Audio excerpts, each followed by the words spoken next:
Europe. La revue de presse, c'est Marion Lagardère. Bonjour Marion. Bonjour Patrick, bonjour Julie, bonjour à tous. Dans la presse ce matin, on balance, on soupçonne, on accuse. Et celui qui concentre tous les tirs, c'est incontestablement Nicolas Hulot, lui qui a annoncé que réduire la part du nucléaire à 50% d'ici à 2025 n'était pas réaliste. Voilà une promesse non tenue, titre le Dauphiné, une promesse atomisée, renchérissent Le Parisien et Libération. Les dernières nouvelles d'Alsace parlent d'un rétro-pédalage, le Républicain lorrain d'un renoncement et la Nouvelle République d'un échec majeur. Pour la Dépêche du Midi, la Charente Libre et Sud-Ouest, Hulot recule et Yann Marek dans Midi Libre de se demander combien de temps va-t-il tenir, surtout qu'après cet épisode nucléaire pointe en bout de piste l'épineux dossier de Notre-Dame-des-Landes. N'en jetez plus. Au milieu de toutes ces critiques, c'est finalement auprès du quotidien L'Opinion que Nicolas Hulot trouvera son plus solide soutien. Bienvenue dans le monde réel, lui lance dans son édito Nicolas Bétou. Le réalisme prend le dessus sur une ambition très politique défendue envers et contre toute logique par François Hollande puis Emmanuel Macron. Réalisme, sincérité, pragmatisme, l'Opinion multiplie les qualificatifs pour bien faire comprendre que maintenir une telle promesse ne serait qu'utopie et mystification. Alors, peut-on vraiment sortir du nucléaire, se demande l'Est républicain. À croire le Canard enchaîné, même les militants anti-atomes doutent de plus en plus.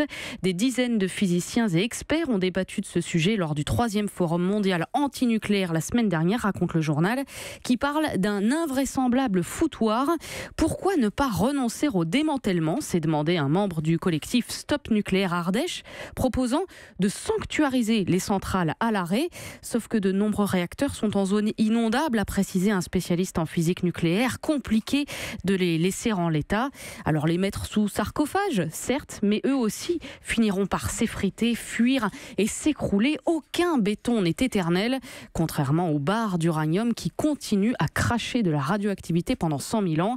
Un sacré casse-tête, conclut le Canard, d'autant plus durable qu'EDF rêve de prolonger ce petit jeu en construisant 40 nouveaux EPR. Ça aussi, c'est du réalisme et c'est assez inquiétant. Autre mine de soupçons et d'accusations, le dossier des Paradise Papers. Et le flot continue. Après la reine d'Angleterre, c'est le visage de son fils, le prince Charles, qu'on retrouve par exemple en une du quotidien britannique le Guardian. Le journal révèle que le duché de Cornouailles, qui gère ses fonds privés, a investi 3,5 millions d'euros offshore dans les îles Caïmans. En une du courrier Picard, c'est Whirlpool et son art d'éviter les impôts qui est visé. Un véritable système, écrit le journal, avec des filiales sans bureau ni salariés dans des paradis fiscaux. Les syndicats songent sérieusement à saisir la justice. Nous, si on oublie 1 centime sur nos impôts, on se fait massacrer, s'agace un délégué CGT qui espère que le gouvernement mette son nez dans ce système. Parce que oui, certains paradis fiscaux ne sont pas au bout du monde, mais bien chez nous, en Europe, Malte par exemple, mais aussi l'île de Man. Reportage page 8 du journal Le Monde sur ce petit caillou perdu en mer d'Irlande où sur 30 000 entreprises enregistrées, plus des 2/3 sont des coquilles vides. Les journalistes du Monde racontent l'accueil plutôt frais des cabinets d'avocats de l'île.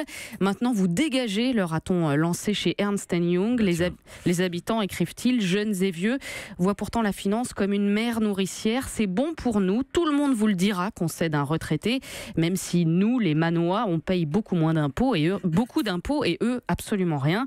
Dans ce petit paradis fiscal, un homme pourtant essaye de réveiller les consciences. Il s'appelle Phil Crane, ancien expert comptable reconverti en militant d'ONG. Parlez de nous, dit-il, écrivez. Il n'y aura que ça pour les faire bouger. Un point de vue que partage Guillaume Goubert dans La Croix, qui veut voir dans la crainte du scandale une puissante incitation à la vertu. Mais, précise-t-il, il faut aussi ajuster la réglementation sur ces arrangements fiscaux. Autrement dit, diminuer l'écart entre le légal et le moral. Manière de dire à Bercy et à la Commission européenne qu'il va falloir aller bien au-delà de la simple indignation. Enfin, ça balance aussi ce matin entre Charlie Hebdo et Mediapart autour des plaintes pour viol déposées contre le prédicateur musulman Tariq Ramadan. Avec en une de Charlie le visage d'Edoui Plenel dessiné par Coco, un Plenel dont la moustache se bouche les oreilles, se cache les yeux et la bouche. Affaire Ramadan, Mediapart révèle on ne savait pas, titre l'hebdo, sous-entendu. Plenel savait, il a tenu des conférences avec Ramadan, il a cautionné de fait son discours, il est donc complice et son journal avec lui. Sur son site, Mediapart s'insurge, la la SDJ, la Société des journalistes, parle de désinformation et de calomnie, rappelant que Mediapart a bien enquêté en 2016 sur Tariq Ramadan. La rédaction, écrivent-ils, n'a jamais eu connaissance de la moindre accusation de viol, d'agression ou de harcèlement sexuel. Si cela avait été le cas, nous aurions enquêté. Bref, à la fin, personne, ni Charlie Hebdo, ni Mediapart, n'ont obtenu, avant qu'elle ne dépose plainte, les témoignages de ces femmes victimes. Alors, gare à la présomption de complicité, écrit Bruno Renoul dans Nord-Éclair. S'il peut être reproché quelque chose à Edoui Plenel, c'est d'avoir été complaisant avec les idées conservatrices de Tariq Ramadan, mais apprécier un discours ne signifie pas être redevable des comportements privés de son auteur. D'ailleurs, l'université d'Oxford était-elle complice? Elle qui a offert un bureau de professeur en études islamiques à Tariq Ramadan, aurait-elle mérité, elle aussi, son dessin sur le thème? On ne savait pas. D'après une petite brève trouvée dans le Parisien, la prestigieuse université britannique a mis l'accusé en congé pour une période indéterminée. Il a fallu quand même 10 jours, mais ça y est, il n'enseignera plus. Quoi qu'il en soit, n'oublions pas peut-être deux choses. La parole des victimes d'abord, et avec elle la lutte contre les violences sexuelles, puisque c'est bien de cela qu'il s'agit.